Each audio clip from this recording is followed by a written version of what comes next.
You may not know this, but classic PC adventure games hold a special place in the hearts of us at the Kibosh Video Game Podcast.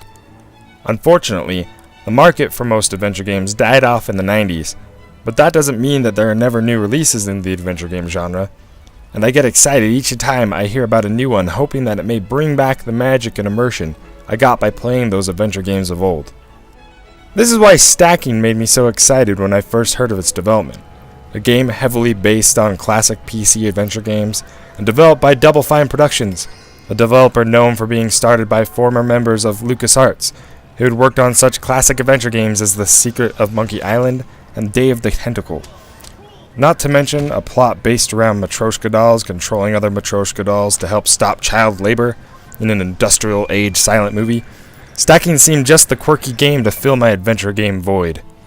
In the game, you take control of Charlie, the youngest of the Blackmore family and the smallest doll in the entire game. After your elder siblings are kidnapped by a malevolent industrialist, the Baron, and forced into child labor, you set out to free your family and put an end to the Baron's child-exploiting ways. To do this, you must solve an assortment of puzzles to a variety of different locales.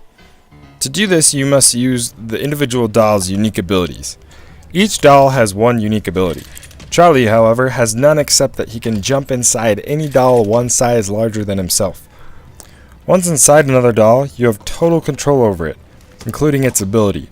And while inside that doll, you may continue jumping inside dolls one size larger than you in order to gain access to their abilities. These abilities are used to solve the various puzzles in the game. For example, you may have to empty out a room of people, or free someone from a cage, by using the doll's abilities to interact with the other dolls or the world around you. The game is also very well designed. The graphics and characters and backgrounds are all sleek and crisp, but there is some screen tearing and the occasional drop in frame rate that you will have to deal with, and unfortunately can actually take away from the otherwise gorgeous looking game.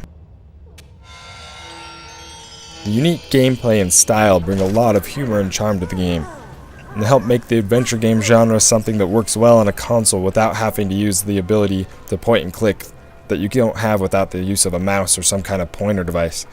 Unfortunately, the same aspects of the game that make it unique tend to be where its biggest downfalls lie as well. For starters, almost the entire game is exceptionally easy. All the puzzles in the game have multiple ways to solve them, but there is almost always a way right off the bat that is either instantly recognizable or even done on accident without even trying. The secondary ways do not add much challenge either. The simplicity and quickness of solving the puzzles can really mess with the flow of the game. The silent movie aspect, while cute and charming at first, can become annoying as the game goes on as you try to keep up with the dialogue screens that pop on and off of screen during cutscenes, often cutting off before you have a chance to finish reading.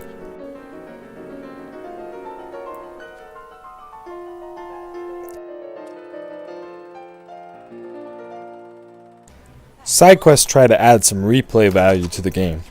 You're given challenges to find all unique dolls in each area and side goals called hijinks, where you must use certain dolls' abilities a number of times on different dolls, but neither of these are challenging in any way, and the hijinks challenges feel more like chores than playing a game. Adding these, with the multiple puzzle solutions, may add a little bit of time onto the game, but even with doing everything you can blow through the game in just a few short hours.